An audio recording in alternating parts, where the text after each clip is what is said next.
अच्छा, आप सडनली घर आते हो और आपने शाउटिंग शुरू कर दिया, ये चीज़ें यहाँ क्यों पड़ी है, ये ऐसा क्यों है, वैसा क्यों है?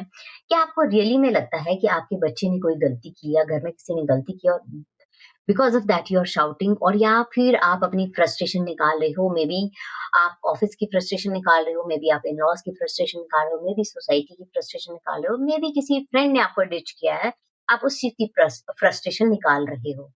So, by doing this, are you really teaching discipline or discharging your frustration? So, one thing you have to remember, anything you want to react, you have to pause before doing that. Most shouting happen in the first 5 seconds. जो भी चीज आपकी life में हो रही है, अगर उसमें शाउट करना है तो फर्स्ट 5 सेकंड जो होता है वो सडनली इम्पल्सिव रिएक्शन होता है। सो अगर आप उस 5 सेकंड में उस चीज को पॉज कर लेते हो तो कोई रिएक्शन ही नहीं होता। You your brain will be calm and it can think in a proper way. So not because a child did something huge, but because we did not take that breath. That's why we are shouting. What you, if you waited for 10 seconds, your tone would become softened, your words would become clearer, and your response would reach in a calmer way, not hurt way. So if you want to discipline your child or anyone in this world, discipline is planned. You have to plan it, you have to pause for 10 seconds, then only you should tell the other person.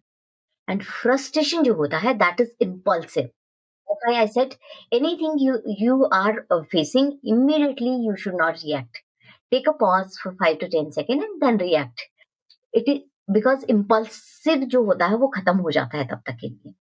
So one creates learning, another create fear. अगर आप discipline करा रहे हो और pause करके कर रहे हो वो लर्निंग कराता है. But if you are impulsively talking or frustrating somebody, taking out your frustration, it creates fear. So next time, if you feel of shouting, if you are so much frustrated and you want to take it out on someone, just pause, take a deep breath, and then respond. See how your response will change. And this is not helpful for you only, but this is helpful for your children also, because a calm parent can create a calm child. Calm is a parenting strategy, not a weakness. So follow me for more such parenting tips and subscribe my YouTube channel.